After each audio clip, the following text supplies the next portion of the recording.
Hey, what's up, everybody? How you doing tonight? Episode number 440, Drink It Till You podcast, the only podcast that lasts until the last drop. How the hell is your Sunday going? How the hell was your week? Hope everybody's okay. I hope you're safe out there. Had a couple of shots of rum before I started this episode. Feeling pretty good for a Sunday night. It's kind of one of those Sundays I don't want it to end, but it is coming to a close. Drinking my White Claw cranberry here. That's what I'm going to have for the episode. So if you got them, drink them. Bottoms up. Cheers, everybody. And with all the festivities going on, all the FIFA World Cup, I thought I'd look up some World Cup cocktails. I was kind of hoping to get, what they're actually like making in each stadium that people are really into. But this is just kind of a random list, so we'll go down the list and, I don't know, I'll just kind of pick a favorite after I read a handful of them. Let's go ahead and start with the Buchanita. This is apparently the official drink of the tournament, and it combines 1.5 ounces of Buchanan's Deluxe Scotch Whiskey with 4 ounces of fresh pineapple juice over ice. Easy enough. You can always mess with those portions as you please. Casamigos, apparently, is the official margarita of the tournament, featuring both classic lime and spicy crafted pre-mixed options designed to just pour over ice. That's pretty convenient. I can't remember the brand who makes it. Oh, it's On the Rocks.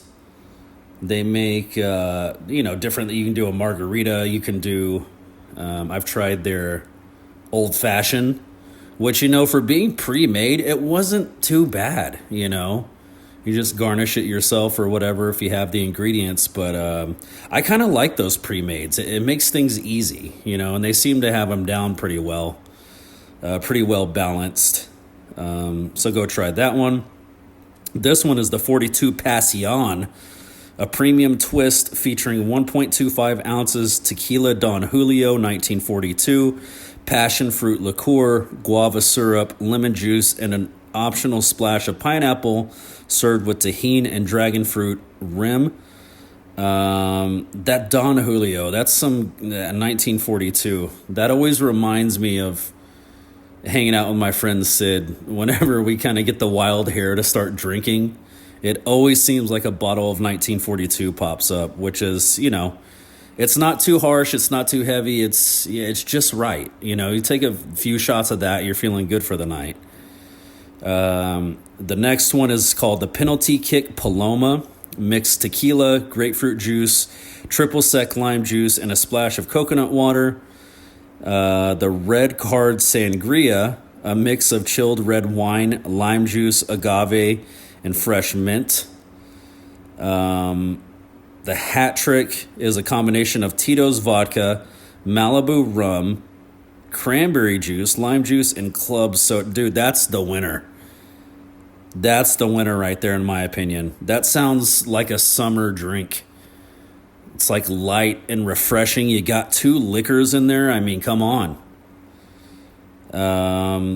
Let's go ahead and do this last one as well. The Final Whistle, Muddle Fresh Watermelon and Mint.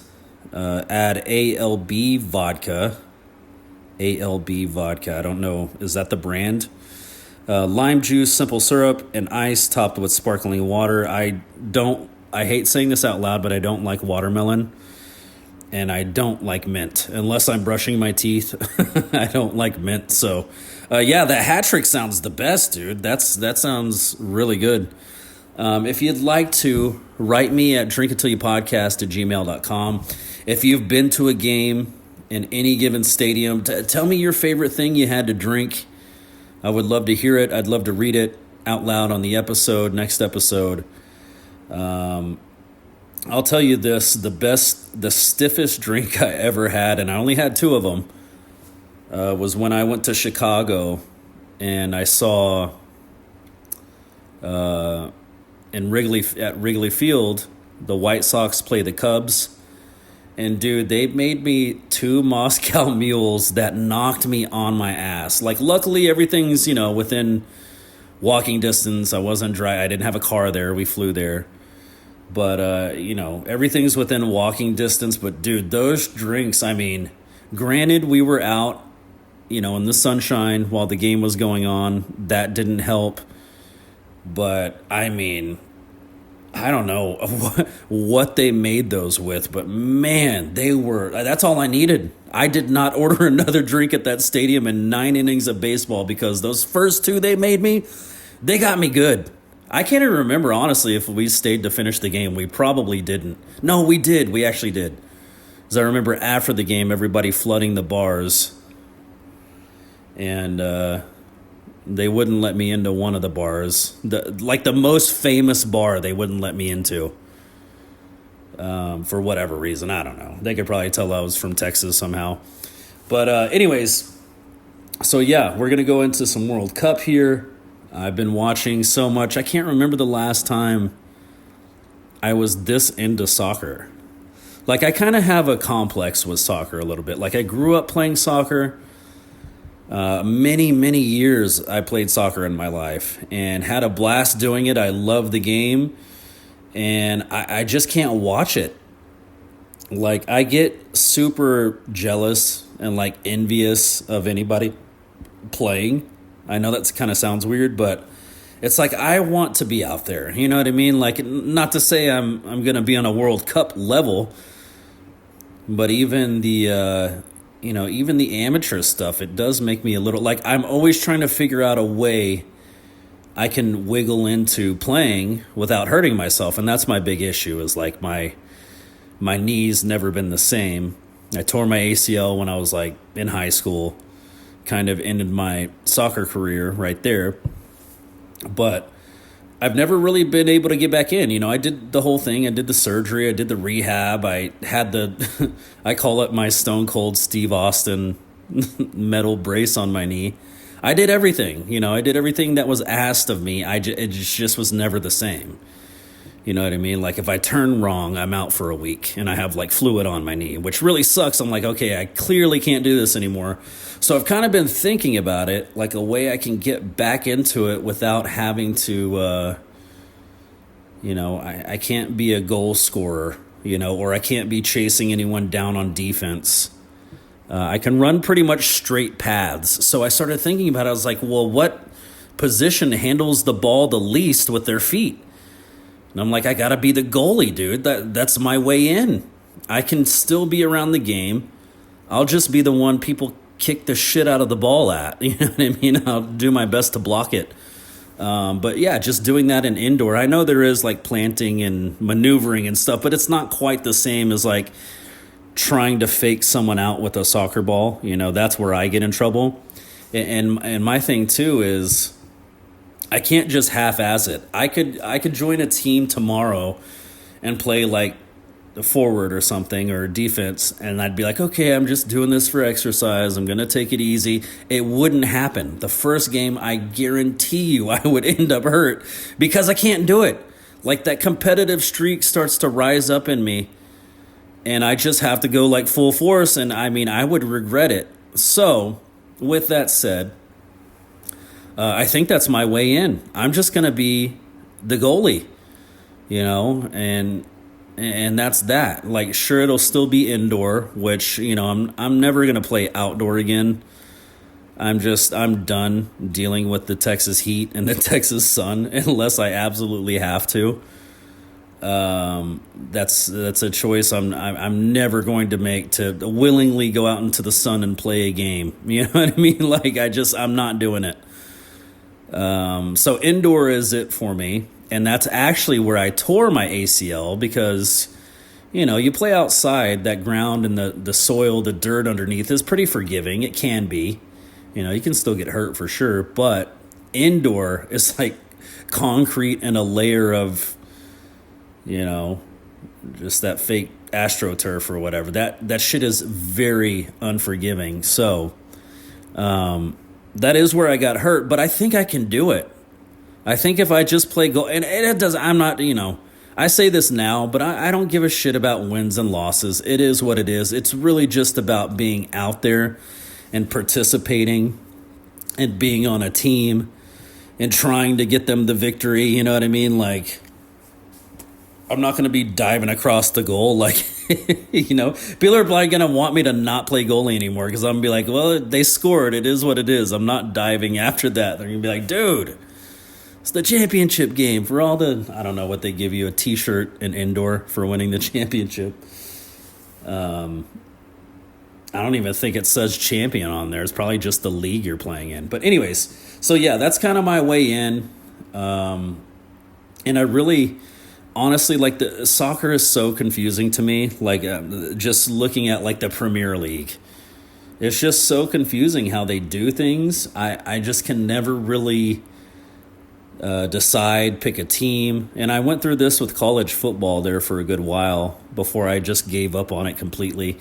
But I thought that was the issue. I thought, okay, I'll pick a couple of teams year to year, or I'll pick a team each year, and I'll just kind of ride their bandwagon, see what it's like. And the last year I did it, who was I? They had Jackson Dart. I can't remember the school. But yeah, I did that for like 3 or 4 years. I just kept jumping on a college team bandwagon. I was on Alabama 1 year. I was on Oklahoma 1 year. I was on Ohio 1 year. I can't for the life of me remember who Jackson Dart played for. But anyways, I was on his team. My last year I ever tried to get into college, it just didn't work out for me. And it's kind of like that same thing with soccer. It's like I could pick a team, but I feel like I just like so many of them. I like Liverpool. I like Barcelona. And I don't know if these are all Premier League teams. I'm just naming one. I like Manchester United. You know what I mean? And that's not good. Usually in soccer, you pick one and that's the one you stay with for the rest of your life and you shut your damn mouth about it. You know what I mean? Like, and I don't know.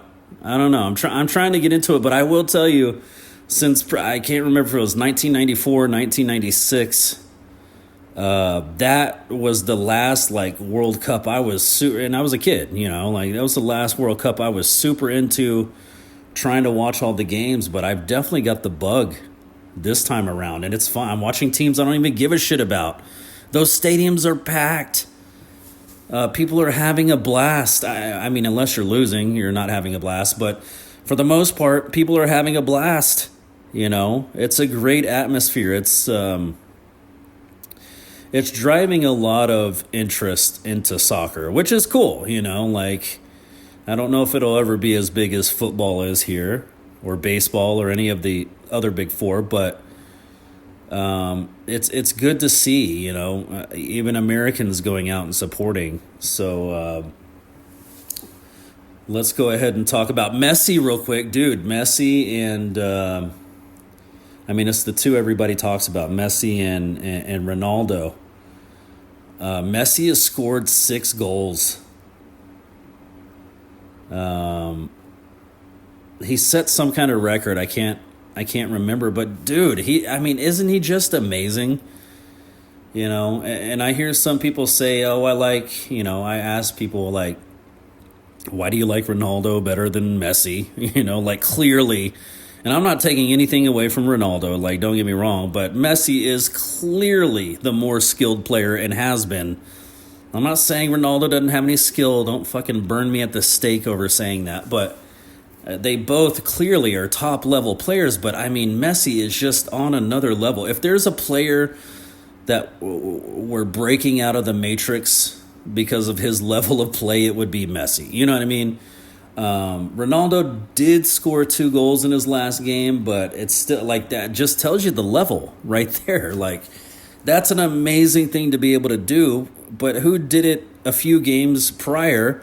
Messi gets a hat trick. It's just incredible, dude. Like, I've never seen anybody move the ball like Messi does. You know what I mean? Like, and that clever little low shot he did on the penalty kick, I think that was his 6th goal of the tournament, which is, you're playing world-class opponents, man. Like, not everybody is on the same level, but these are still these are the best of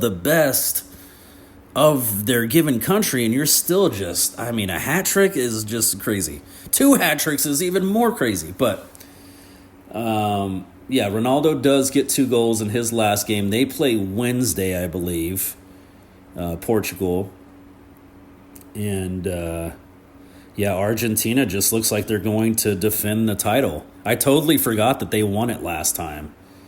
I should have known that, obviously. Having Messi, that just added to his career of stats. But yeah, dude, it's just been incredible, and it sucks for those games too. Like, as much as I'm talking about Messi and Ronaldo, I haven't actually seen them play. It always seems like it's 2:00 on a Monday that they're playing their game. I'm like, dude, I can only scoreboard watch this. I'm at work. I can only get the updates. I'm not sitting there with a TV at my desk. You know what I mean? Like, I got shit to do. So yeah, I actually haven't seen. I watched highlights, which is badass. It's fun, but it's not the same as watching it live as he's doing it. It's just not the same. So I actually haven't got a chance to watch them. But USA, man, I've watched every game so far, and I have to say, and I'm not saying this to be bitter. You know, I'm saying it because it is what it is.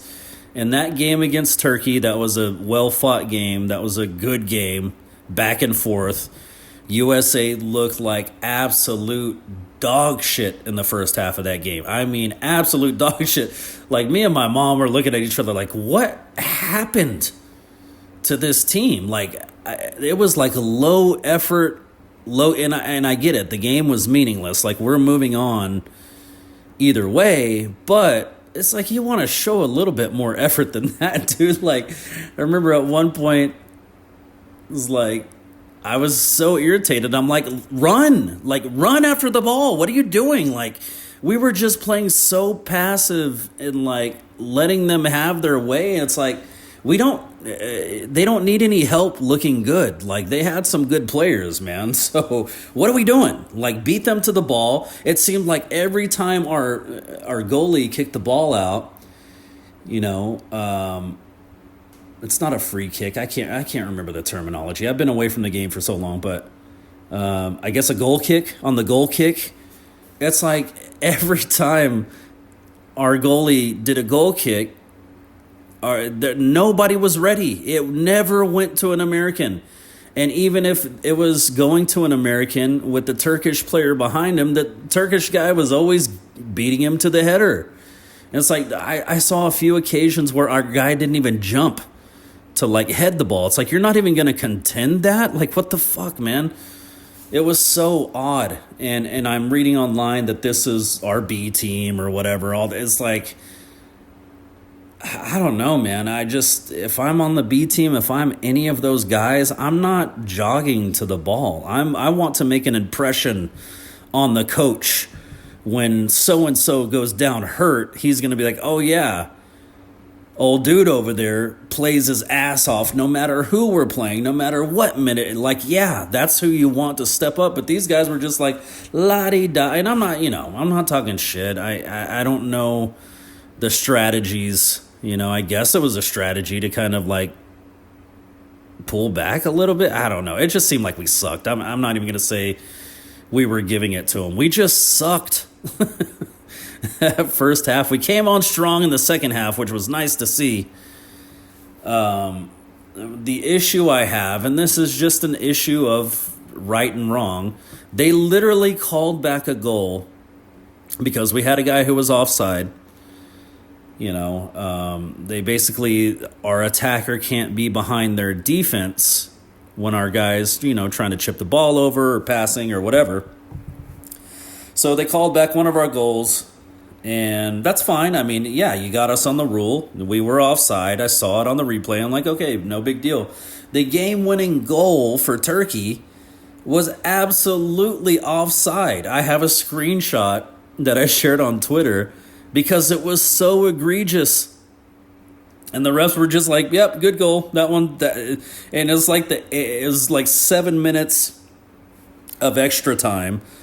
And this happened in like the 8th minute, past the extra time that they already granted. It was just weird, dude. It was so weird. But I will stand on that. I will take that to my grave. That was absolutely offside, no goal.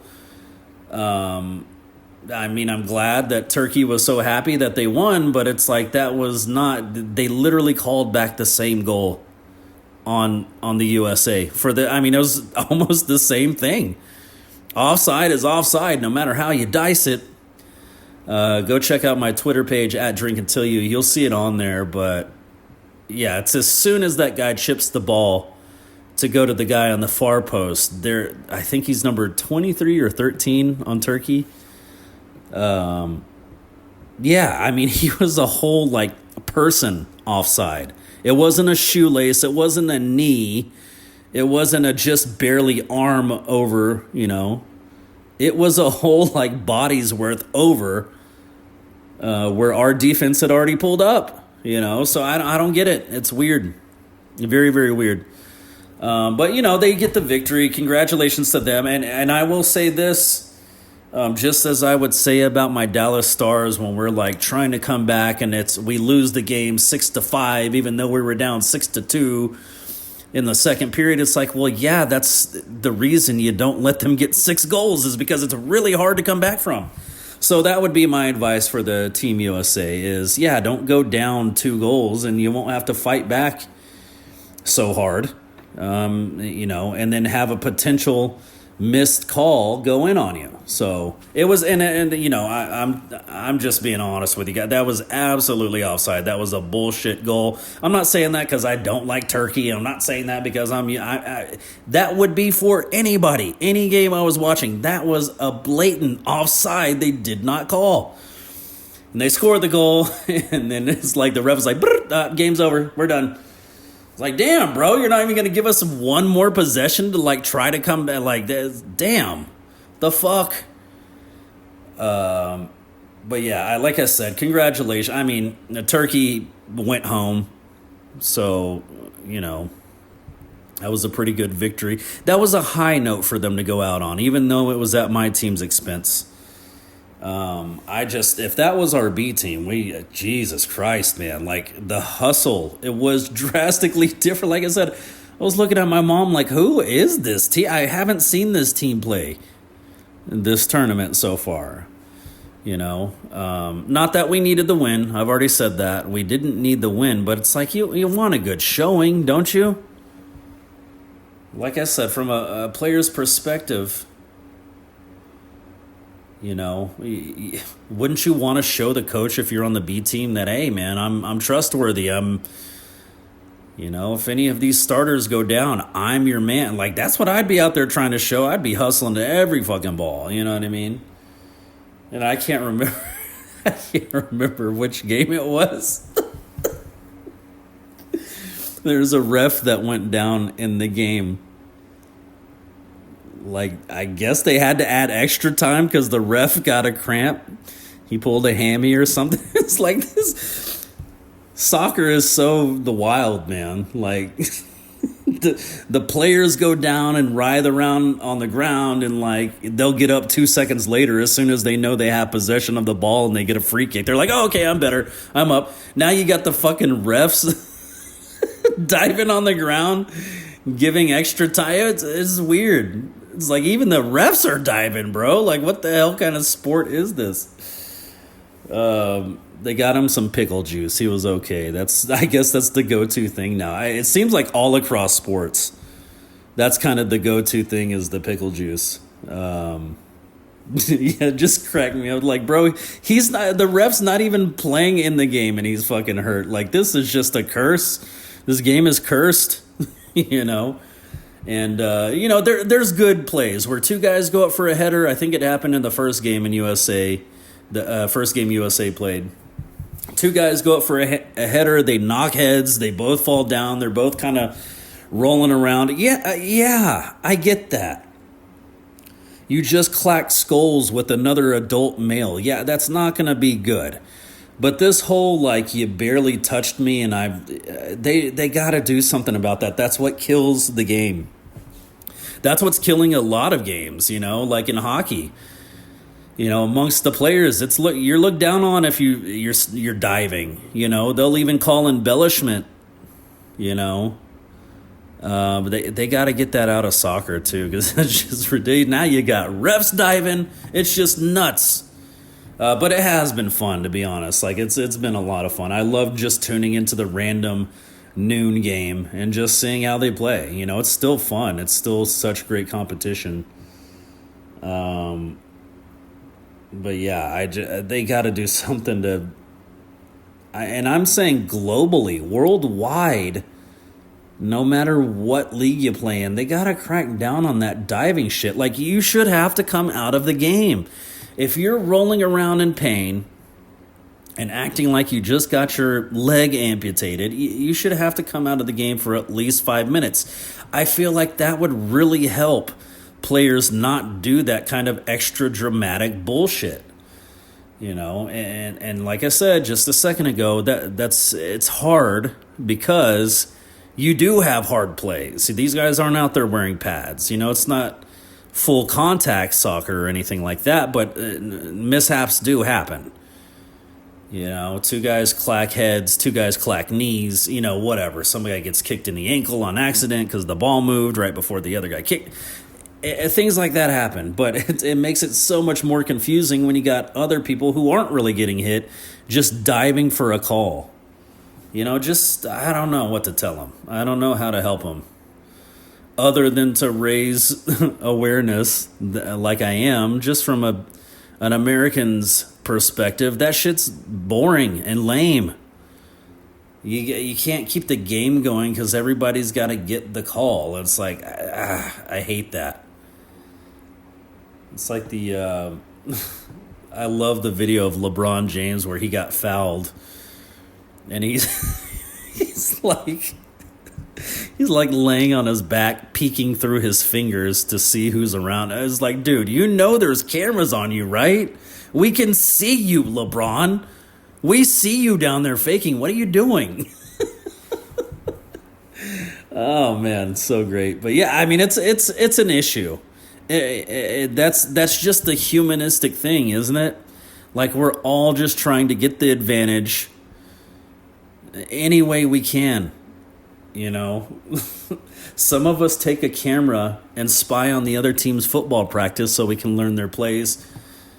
And some of us deflate footballs, you know, like there's just, you know, what's the shit they used to put on their hands, the stickum in the football players' hands to help them catch the ball better, you know, the thumbtack in the baseball. We're always going to search for ways to get the advantage, even if that means looking like a little bitch, squirming around on the ground.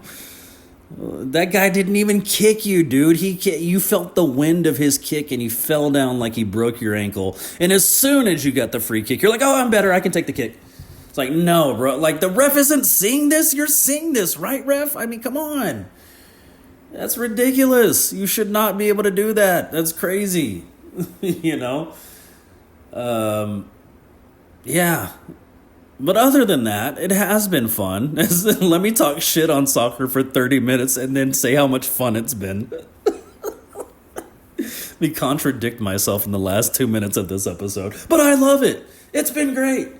But no, it has really been fun because not every play is like that. And, you know, there's a lot of pride, obviously, amongst the country. It's just been really good. I wish I had an opportunity to go to one of the games, but I'm also not paying that kind of money. I would rather sit on my couch and watch it on my big screen and enjoy it that way.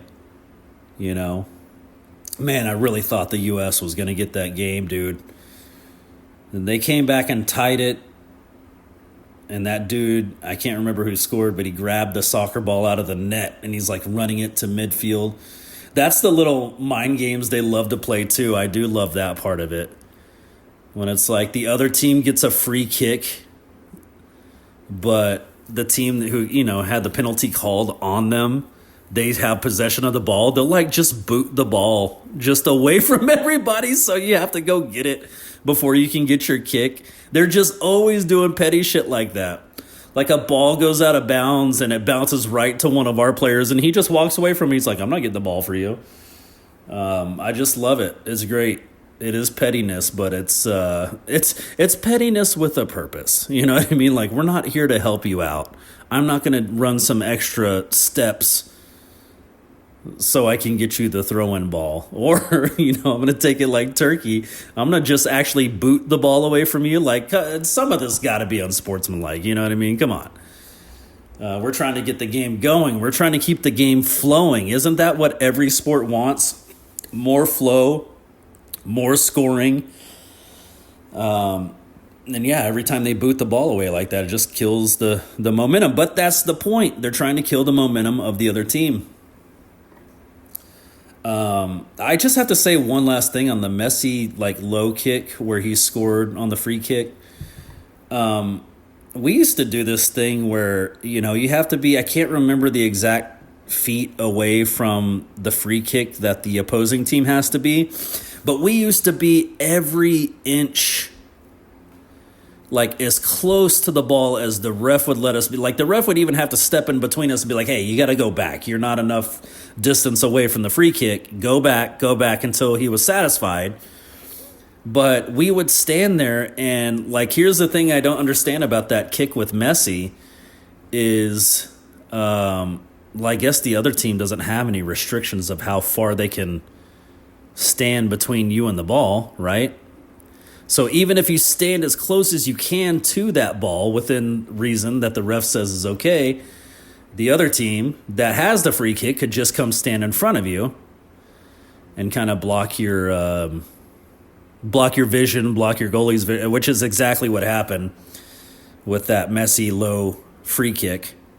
Is Argentina just got in front of their guys and made an extra wall, which it seems counterintuitive because you're like, wait, you're just blocking your own guy's kick. But yeah, obviously there's more to it. They were expecting something to curve in over top. It came low. And I mean, it fucking froze that goalie before he could even think of what to do, which direction to dive. It was already in. But yeah, USA is playing on Wednesday. We'll see how that goes. I forget who we're playing. The UFC event. Hey man, that was fun. That was a lot of fun, dude. Those were some great fights. It seems like these past couple of smaller ones, I mean, you're getting 18-second fights or maybe a fight that ends in the first round. There's been some badass competition in these last couple of now the first one, the very first prelim fight of this last UFC, that was the worst fight. I mean, it was okay.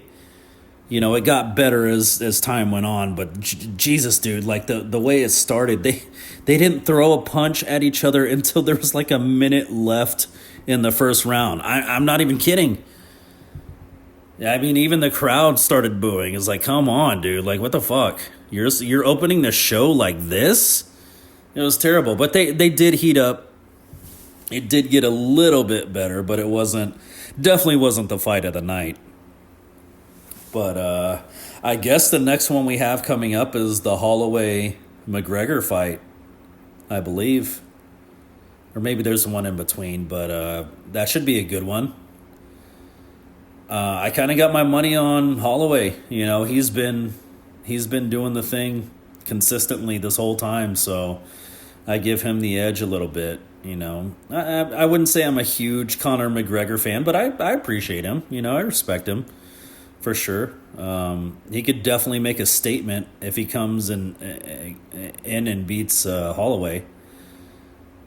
Everything I just said, my own logic could be turned on its head if McGregor comes in and beats him. It's damn, this dude's been away from the game for some years and he still came in and beat him. But we'll see how it goes. Let's go USA.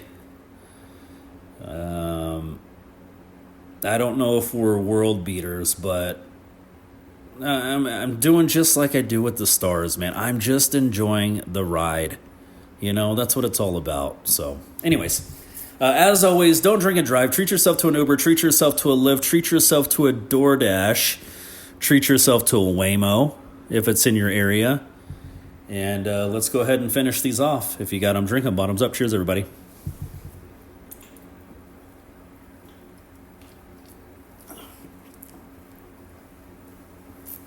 All right. That's going to do it for me.